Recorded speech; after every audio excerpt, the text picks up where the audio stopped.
Hello, നമുക്കിന്ന് സിമ്പിളായിട്ട് എങ്ങനെയാണ് നാരങ്ങാച്ചാർ ചെയ്യുന്നതെന്ന് നോക്കാം. അതിനായിട്ട് എണ്ണയിൽ കടുകിട്ട് ആദ്യം തന്നെ പൊട്ടിച്ചെടുക്കാം കേട്ടോ. ഞാനിവിടെ വെളിച്ചെണ്ണയാണ് ഉപയോഗിക്കുന്നത്. അച്ചാറൊക്കെ ചെയ്യുമ്പോൾ എപ്പോഴും നല്ലെണ്ണയാണ് നല്ലത്. എങ്കിലും എനിക്ക് വെളിച്ചെണ്ണയുടെ ടേസ്റ്റാണ് പൊതുവേ ഇഷ്ടം. ആരോഗ്യകരമായിട്ട് നോക്കുവാണെങ്കിൽ നല്ലെണ്ണയാണ് എപ്പോഴും നല്ലത്. അപ്പോൾ കടുകൊക്കെ പൊട്ടിക്കഴിഞ്ഞിട്ട് ഞാനതിലോട്ട് ഉള്ളി, വെളുത്തുള്ളി, പച്ചമുളകും കറിവേപ്പിലയും കൂടിയിട്ട് മൂപ്പിച്ചെടുത്തു. എപ്പോഴും പറയാറുള്ളത് പോലെ തന്നെ ഇത് നന്നായിട്ട് മൂത്ത് വരണം. അതിൻ്റെ പച്ചപ്പൊക്കെ അങ്ങ് മാറി നന്നായിട്ട് വഴണ്ട് വന്നാൽ മാത്രമേ നമ്മുടെ അച്ചാർ കേടുകൂടാതിരിക്കത്തുള്ളൂ. അതെപ്പോഴും ശ്രദ്ധിക്കേണ്ട കാര്യമാണ്.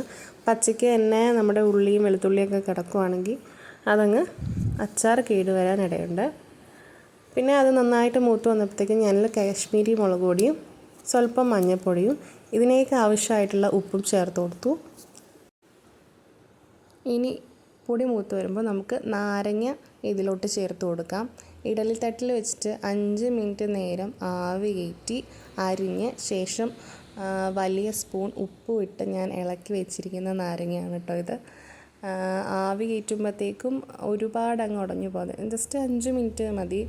അതേപോലെ തന്നെ നാരങ്ങയിൽ ഉപ്പ് പുരട്ടിയിട്ട് വേണം അച്ചാറിലോട്ട് ചേർക്കാനായിട്ട്. ഒരിത്തിരി ഉപ്പ് മുൻപേ നിൽക്കുന്ന രീതിയിൽ വേണം നാരങ്ങയിൽ എപ്പോഴും അച്ചാർ ചേർക്കാനായിട്ട്. ഇതിപ്പോൾ ഞാൻ 1 കിലോ നാരങ്ങ എടുത്തിട്ടുണ്ട്. അതിലേക്ക് ഒരു 10-25 ഈന്തപ്പഴം കൂടെ ഇനി ചെറു പീസായിട്ട് അരിഞ്ഞിട്ടുണ്ട്. അത് ഞാൻ ഇതിലോട്ട് ഇട്ട് കൊടുക്കും. നാരങ്ങ ഇട്ട് ഒന്ന് വരണ്ട് കഴിയുമ്പോഴത്തേക്കും വേണം ഈന്തപ്പഴം ചേർത്ത് കൊടുക്കാനായിട്ട്. അതേപോലെ തന്നെ വിനാഗിരി അച്ചാറിലോട്ട് ചേർത്ത് കൊടുക്കാം. നല്ലൊരു ഗ്രേവിക്ക് വേണ്ടിയിട്ടാണ് ഞാനിവിടെ വിനാഗിരി ചേർത്ത് കൊടുക്കുന്നത്. വിനാഗിരി വേണ്ട എന്നുള്ളവർക്കത് സ്കിപ്പ് ചെയ്യാൻ കേട്ടോ.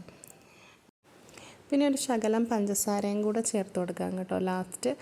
നമ്മുടെ എല്ലാം ഒന്നും ബാലൻസായിട്ട് കിട്ടാൻ വേണ്ടിയിട്ടാണ്. എരിവും പുളിയും അതേപോലെ തന്നെ ഈന്തപ്പഴത്തിൻ്റെ മധുരമൊക്കെ ബാലൻസായി കിട്ടാൻ വേണ്ടിയിട്ട് ഞാൻ കുറച്ച് പഞ്ചസാര ചേർത്ത് കൊടുത്തു. ഇനി അച്ചാറിന് ഇച്ചിരി മധുരം മുൻപേ വേണം എന്നുള്ളവർക്ക് ഇത്തിരി കൂടുതൽ പഞ്ചസാര ചേർത്ത് കൊടുക്കാം. നാരങ്ങ അച്ചാർ പൊതുവേ 2 ദിവസം വച്ചിട്ട് പിന്നീട് യൂസ് ചെയ്യുമ്പോഴേ അതിന് ടേസ്റ്റ് കിട്ടത്തുള്ളൂ. അപ്പോൾ എല്ലാവരും ഒന്ന് ടേസ്റ്റ് ചെയ്ത് നോക്കണം കേട്ടോ.